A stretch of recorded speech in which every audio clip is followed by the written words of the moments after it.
Sébastien Ligné, bonjour. On va commencer par évidemment les répercussions longues de choc après l'affaire Liana, puisque il y a ces rapports d'inspection qui ont été dévoilés hier, des premières sanctions qui sont tombées. Écoutez Gérald Darmanin, le ministre de la Justice, qui a estimé que la question de la responsabilité des magistrats n'était pas tabou. Il était sur France Info ce matin.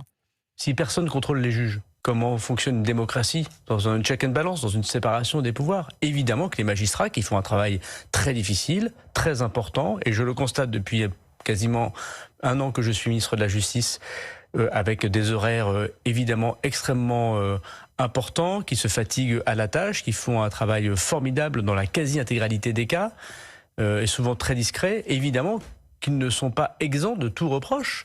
Et comme tous les corps de métier de l'État, ils peuvent mettre des gens en garde à vue, ils peuvent mettre des gens en détention provisoire, ils peuvent juger des personnes, c'est un pouvoir extrêmement important, doivent être contrôlés. Dans une démocratie, la question de la responsabilité des magistrats n'est pas une question taboue. C'est une nouvelle ère qui s'ouvre, Sébastien Ligné ?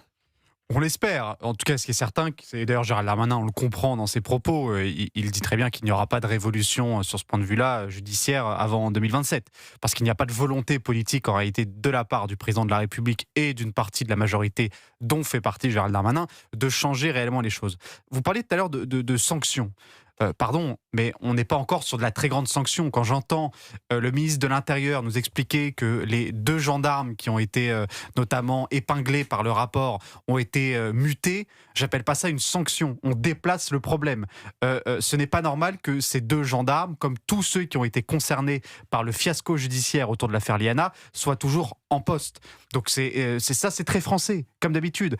On déplace les problèmes, mais on a fait pareil avec le périscolaire pendant des années. On déplaçait les agents, on les changeait d'école, mais on ne les virait pas, on ne les licenciait pas. Ensuite, sur la question de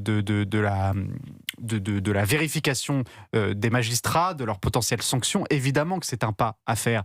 Et c'est intéressant que Gérald Darmanin aille sur ce terrain, parce qu'on entend beaucoup, même au sein de la majorité, depuis quelques jours, l'idée que le grand problème de la justice aujourd'hui, c'est le manque de moyens. Voilà, on nous dit ça en permanence, il n'y a pas assez de moyens, c'est compliqué, le système informatique est déplorable.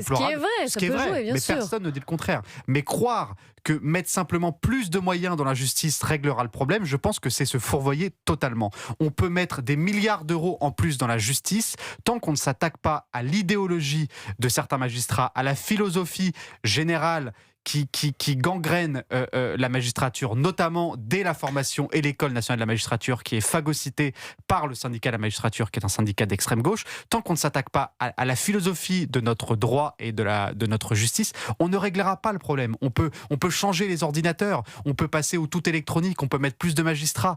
Ça ne changera pas grand-chose au final si ceux qui prennent les décisions ne comprennent pas que le temps de la politique, de la non-répression, de la non-prison, de la justice réparatrice, tant qu'on ne passera pas à autre chose, on ne changera pas concrètement les choses au quotidien. Mais dans le cas de l'affaire Liana, c'est pas l'idéologie qui est en cause.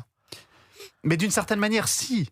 Je suis désolé, si, le fait qu'on ne prenne pas en compte la parole des enfants, le fait qu'on priorise certaines affaires plutôt que d'autres, le fait que quand il y a une plainte, il n'y ait pas des actions immédiates, ça fait aussi partie de la philosophie de la justice qui, pendant des années, a décidé qu'il fallait avoir une 2e chance, une 3e chance, que la parole des enfants n'était pas toujours entendue ou entendable, que la parole des enfants pouvait changer. C'est aussi ça la philosophie de la justice.